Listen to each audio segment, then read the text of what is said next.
Flynn will shoot it. Morrow will rebound it. And Don Nelson stands alone.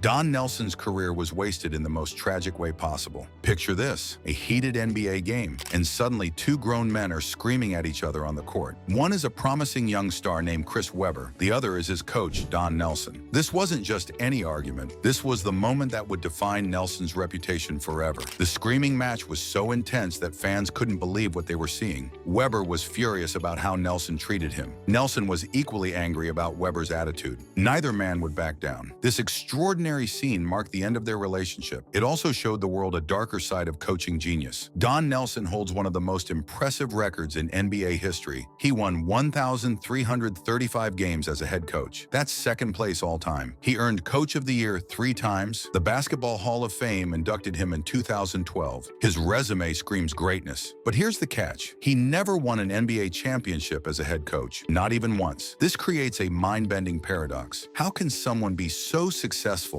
yet fail at the ultimate goal? Nelson was called a mad scientist by critics and fans alike. His teams were exciting. They scored tons of points. They played fast and entertaining basketball, but they always fell short when it mattered most. The answer lies in his revolutionary system called Nelly Ball. Nelson created a style of play that was decades ahead of its time. He used smaller, faster players instead of big, slow centers. He made forwards handle the ball like point guards. He encouraged tons of three-point shots when other coaches thought that was crazy. Nelson pioneered the point forward concept. He took players like Paul Pressey and Marcus Johnson and made them run the offense. These were tall guys who could pass and dribble. This was unheard of in the 1980s. Most coaches used traditional lineups. Nelson broke the mold completely. He also invented small ball before anyone knew what to call it. His teams would put 5 quick players on the court at once. They would run constantly. They would shoot from everywhere. Fans loved watching this style. It was like basketball on steroids. Critics called it circus ball because it seemed too wild to work. Nelson learned this approach from his playing days with the Boston Celtics. Red Auerbach was his coach back then. Auerbach believed speed always beats size. Nelson took that lesson and pushed it to extremes. He wanted his best players on the court regardless of position. Traditional roles didn't matter to him. The Run TMC Warriors perfectly showed Nelson's vision. Tim Hardaway, Mitch Richmond,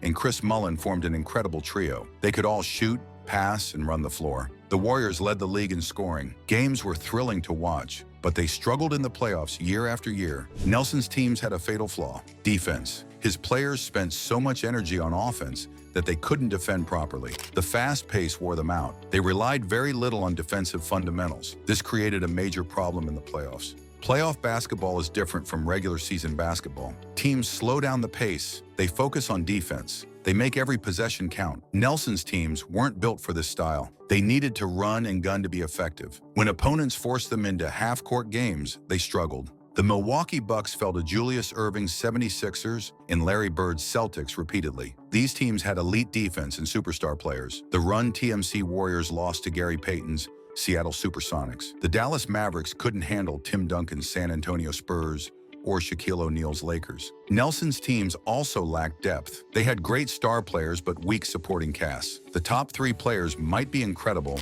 but the bench was often thin. This hurt them in long playoff series. Opponents could wear them down over 7 games. The roster construction created another problem. Nelson's teams rarely had dominant centers. His small ball approach meant giving up size in the middle. When they faced teams with elite big men, they got destroyed inside. Duncan, O'Neal, and other superstars feasted on Nelson's undersized lineups. Nelson was also coaching in the wrong era. The NBA in the 1980s and 1990s was much more physical. Hand checking was legal. Teams could clog the paint easily. The rules favored big, strong players over small, quick ones. Nelson's vision needed different rules to truly work. The league didn't remove hand-checking until 2004. This rule change opened up the floor for smaller players. It made three-point shooting more valuable. It allowed the style Nelson had been preaching for decades. But by then, his coaching career was nearly over. Modern NBA teams now use Nelson's concepts to win championships. The Miami Heat used LeBron James as a point forward in 2012. The Golden State Warriors perfected small ball with their death lineup. Steve Kerr, who played for Nelson, coached the Warriors to multiple titles using Nelly Ball principles. This makes Nelson's story even more tragic. He was right about everything.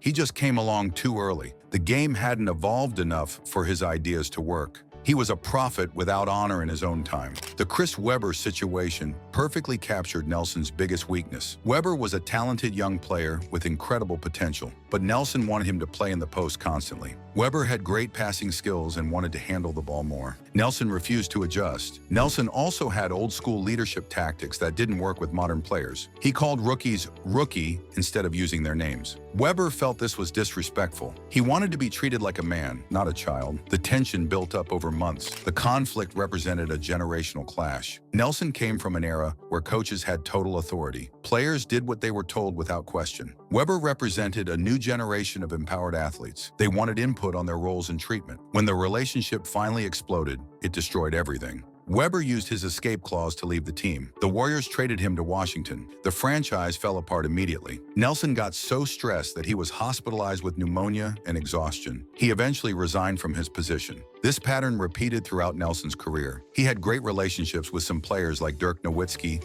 and Steve Nash. Nelson called Dirk his German son.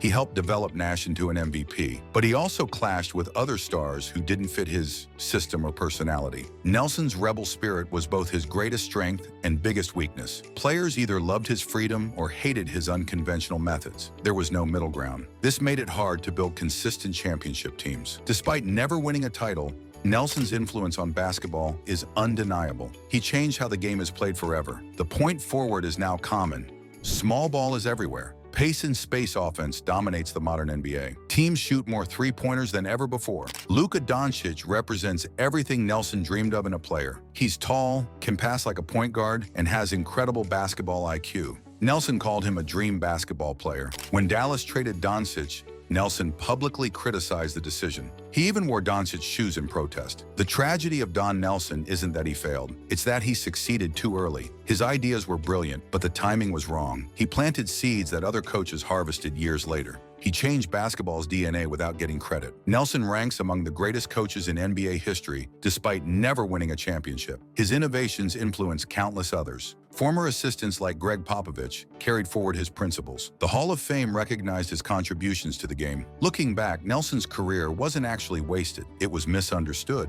He sacrificed traditional success for revolutionary change. He chose innovation over championships. He picked the future over the present. That takes incredible courage and vision. The man who screamed at Chris Webber that day was frustrated by more than just one player. He was frustrated by a league that wasn't ready for his ideas. He was ahead of his time in the worst possible way. He had the right answers, but lived in the wrong era. Don Nelson's story proves that being right isn't always enough. Sometimes genius has to wait for the world to catch up. His legacy lives on in every small ball lineup, in every point forward. He may not have rings, but he has something better: immortality through innovation.